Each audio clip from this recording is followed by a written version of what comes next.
Hi there, kit fans. It's Louise with you today.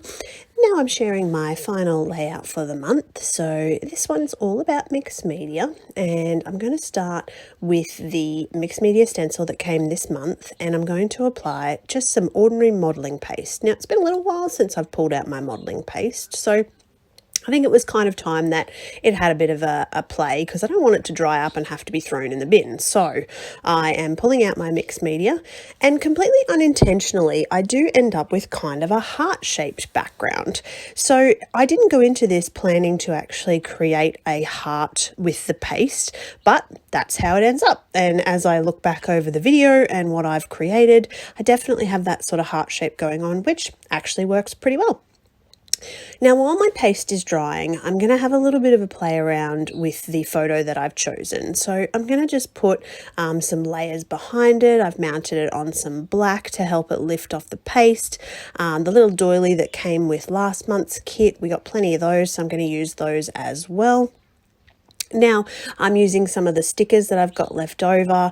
Again, this particular collection is quite challenging to use because it's got a certain sort of feel to it, a certain vibe. So some of the stickers I will definitely use, and some of them will never get used. So great that we can actually pick and choose what we prefer on the layout. Now, again, still waiting for my paste to dry. If you prefer, you can actually dry your paste with a heat gun.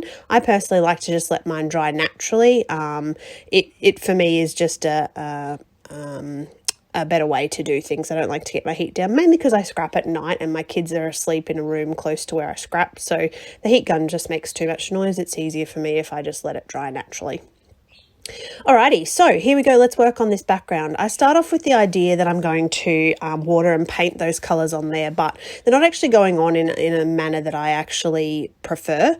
So I'm going to use the packaging technique. So I take the paste and thin it out with some water on the packaging, and then smush that packaging onto that background. And then if I need to, I just add a little bit of extra color or a little bit of extra water, really just playing around with how you like your backgrounds to look.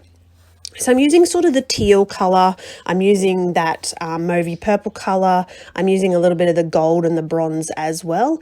And again, if you have an idea like I did in this particular layout, you know where your photo is going to go, so you can work around the space of how you want to highlight your photo.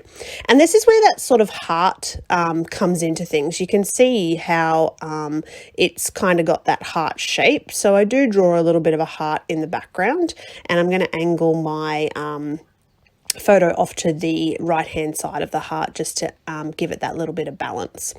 Now, I wasn't actually planning to mount this particular paper onto a background card, but I've still got plenty of paper left in this month's kit, and because I've used a white background, I definitely want to try and feature some of the papers this month. And I actually think it gives a really lovely border, so you get that really pretty pop of blue in the background, just to help break up that white and really elevate the pretty pastel colours in the background.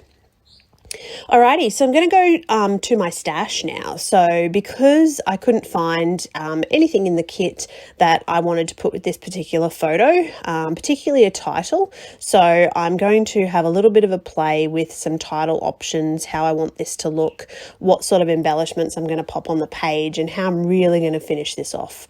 So I'm going to use that sticker, the little family